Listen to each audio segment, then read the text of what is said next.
राम जी का बड़ा मंगलमय विवाह उत्सव संपन्न हुआ।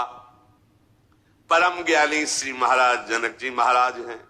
रोज दशरथ जी विदा मांगने के अब चले, आज और रुक जाओ महाराज। उनकी विनय से फिर कई दिन ऐसे व्यतीत हो गए।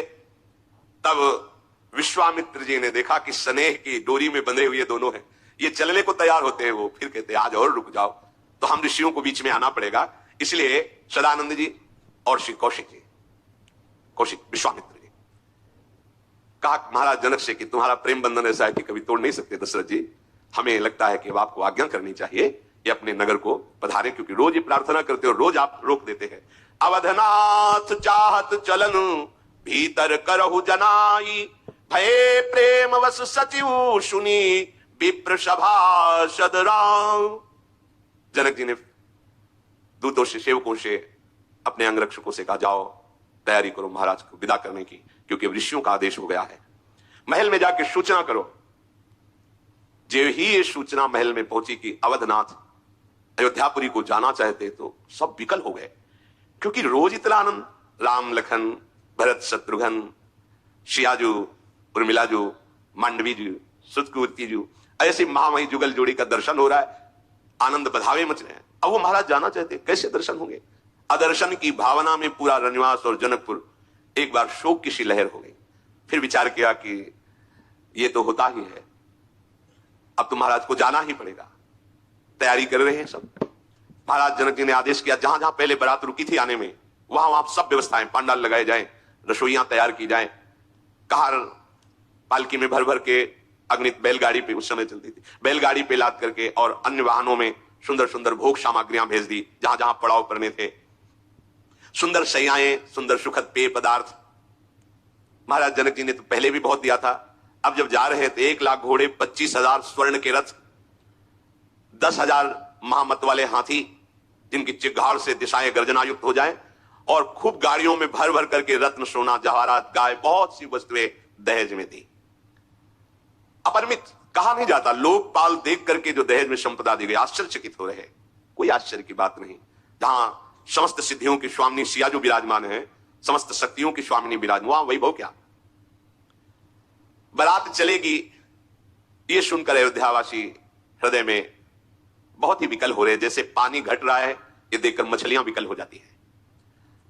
माताएं सीता जी को बार बार गोद में बैठाल कर दुलार करती हैं, आशीष देती है। हो ये संतत पियही पियारी, चिरजीवो अहिब्यात आशीष हमारी। तुम्हारा सुहाग अमर रहे, तुम चिरंजीवी हो दूल्हा दुल्हन। बेटी सदैव अपने पति के अनुकूल चलना, पति के मनोभाव को देख करके चलना। पति रुख लख आयश अनुसर हो। हमारे इस समय प्रीतम की क्या रुचि है, ऐसे काम चलना। सदैव कोमल वाणी बोलना, सदैव महाराज दशरथ, कौशल्या जी, सुमित्रा जी, कैकेयी जी, इनकी समान भाव से सेवा करना। आदर के साथ अपनी पुत्रियों को पातिव्रत धर्म का उपदेश कर रही है। आदेश हुआ विश्वामित्र जी का कि चारों भाई महल में जाओ और वहां से अनुमति लेकर अयोध्या नगर की तरफ प्रस्थान किया जाए। जब यह सूचना पहुंची कि सावधान, अयोध्या नरेश महाराज दशरथ के पुत्र, सर्व विजयी, शिव धनुष भंग करने वाले, सिया जी का वरण करने वाले भगवान श्री राम महल में पधार रहे हैं, नगरवासी दौड़ पड़े। फिर भगवान के दर्शन का सुख ले रहे हैं। ये श्याम गौर जोड़ी, श्याम राम जी, गौर लखन जी, श्याम भरत जी, शत्रुघ्न गोरे, ये चारों जैसे गज शावक ऐसे मस्ती से पधार रहे महल में। माताओं ने जब भर नेत्र इनको देखा तो आज सुख नहीं हो रहा, दुख हो रहा है। अब नहीं देख पाएंगे, अब ये तो विदा कराने के लिए आए हैं। प्रतिपल इनको देखना बड़ी व्याकुलता। भगवान का सौंदर्य ऐसा है। बार बार श्री राम शोभा का नेत्रों से पान करके आंख मूंद लेते हैं। ये अब हमारे नेत्र गोचर नहीं होंगे, अभी चले जाएंगे, ऐसी व्याकुलता है। रूप के समुद्र जब चारों भाई रनिवास में पहुंचे, माताओं ने प्रभु की छवि को देख करके अपने नेत्रों में बसा लिया। बार बार उनके चरणों को पकड़ती हैं, दुलार करती हैं। अद्भुत प्रीति है। प्रभु श्री राम लखन भरत शत्रुघ्न चारों को स्नान कराया, सुंदर पोशाक धारण कराई, आभूषणों से श्रृंगार किया और सुंदर भोग पवाए। भगवान श्री राम हाथ जोड़कर माताओं से कहते हैं कि अवधनाथ अयोध्यापुरी को चलना चाहते हैं, हमें भेजा है आपसे आज्ञा मांगने के लिए।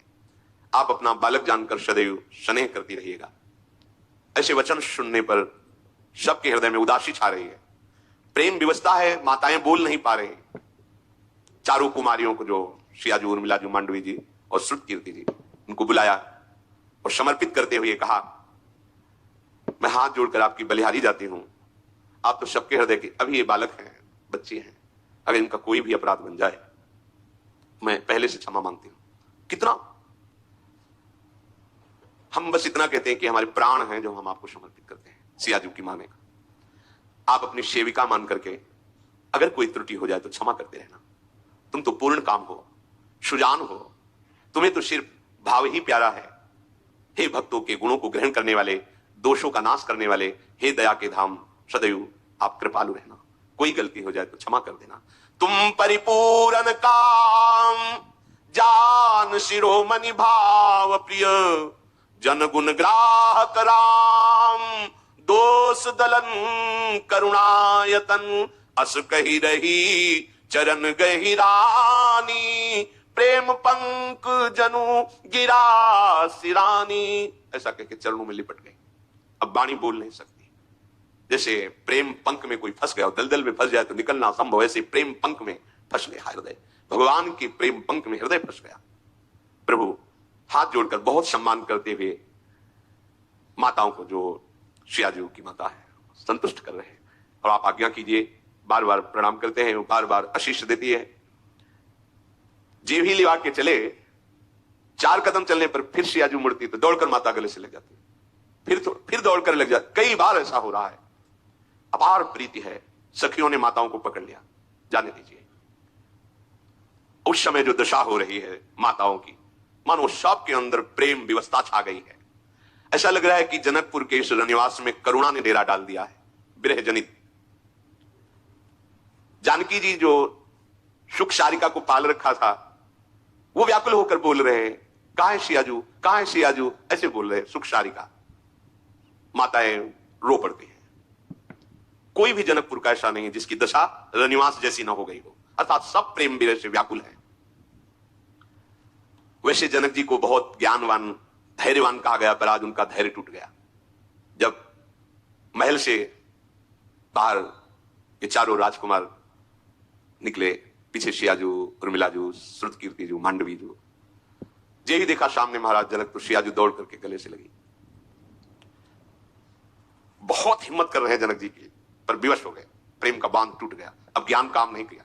ये प्रेम है, ज्ञान का बांध ऐसा जिसे कोई तोड़ नहीं सकता, लेकिन जनक जैसे महाज्ञानी का बांध टूट गया और हृदय से लगाकर सियाजू जैसे ये प्रेम की, सियाजू कोई स्त्री रही है, ये प्रेम का स्वरूप है कि ऐसे महाज्ञानी जनक का भी हृदय विकल हो गया, प्रेम से विकल हो गए। ऋषि परिकर आकर जनक जी को सावधान करता, अगर आप ऐसे विकल होंगे तो फिर क्या होगा, सावधान होइए और आप आनंद पूर्वक आशीर्वाद देते हुए इनको विदा कीजिए। राजकुमारियों को दिव्य रत्नों से जटित पालकियों पर सजाया गया। आसपास अयोध्या के महावीर सैनिक चल रहे हैं पैदल दौड़ते हुए। फिर जनक जी पालकियों के नजदीक गए और कहा, तुम्हारा धर्म है पति के सदैव अनुकूल रहना। कभी ऐसी हमें बात न सुनाई दे जो नहीं सुनना चाहिए कि आपने आज्ञा उल्लंघन किया। सदैव अनुकूल रहना। माता पिता कैसी शिक्षा दे रहे, सदैव अपने पति के अनुकूल रहना। विश्वास पात्र जो सियाजू के बाल्यावस्था से सेवा में दास दासियां थी, वो सब साथ विदा किए। संपूर्ण नगरवासी जनकपुर के कैसा उनका हृदय इस समय हो रहा है, वो तो स्थिति वाला ही कुछ अनुमान कर सकता है। मंत्रियों सहित राजा जनक बहुत दूर तक पैदल पीछे पीछे जा रहे हैं। अयोध्या नरेश महाराज की बारात जनकपुर से विदा हो रही है। बार बार जहां से श्री राम लखन पधारे वहां की चरण रज लेकर जनकवासी सब माथे पे धारण कर रहे हैं। अपने आराध्य देव भगवान शंकर